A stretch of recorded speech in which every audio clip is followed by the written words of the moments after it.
I am DM Zone. This is Gamers Oasis. Let's get into this. In this video, I'm going to talk about summoning the courage to talk about monsters in Table 1, i.e. Monster Summoning 1. This spell has a very different mechanic than is seen in other spells or in the book really anywhere else. So we're going to talk about other things and then get to that point before we get to the end of the spell.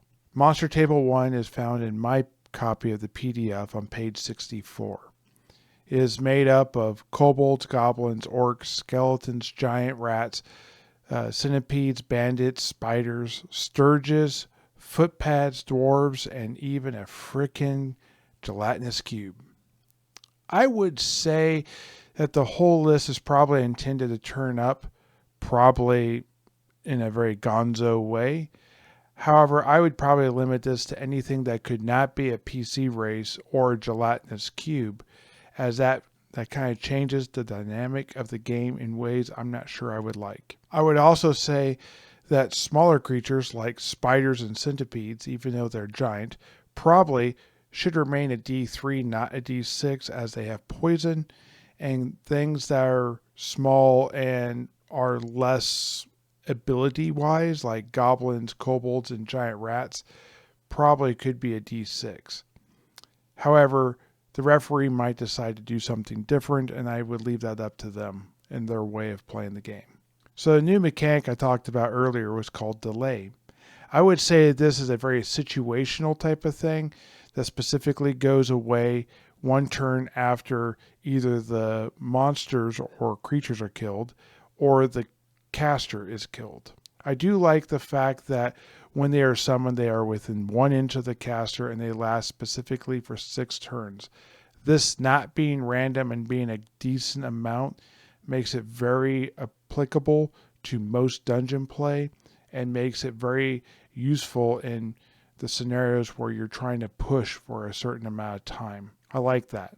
It's not really listed here, but I would say that gear and items carried would go away at the end of the spell's duration or after the delay of the spell. So if you have an orc and you take its axe, it will be usable until that goes away. I would also say the 1 inch range is specifically for when it's cast, and then normal hearing range would come into consideration for how these creatures would act once they are out. They would still remain loyal to the caster, of course, though. An interesting thought that might be with this is, does the caster get any sort of benefit for being able to speak kobold to kobolds?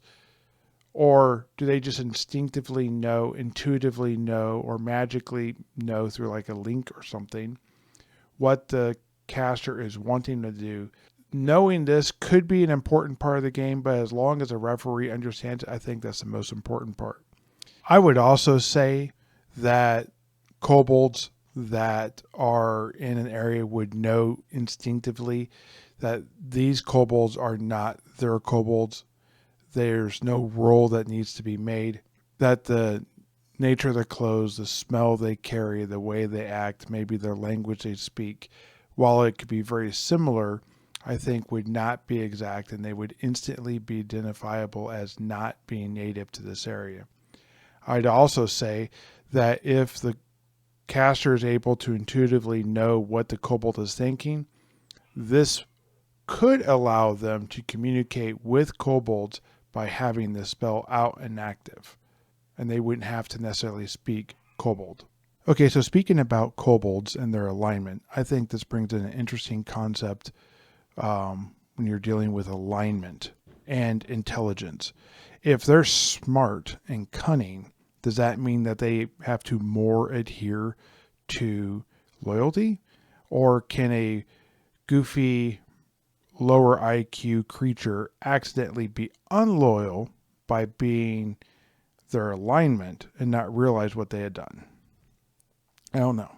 What do you think? Anyways, guys, what did I get right? What did I get wrong? Did I miss anything? Let me know in the comments down below what you think. Thank you and have a good day and keep rolling those dice. Bye.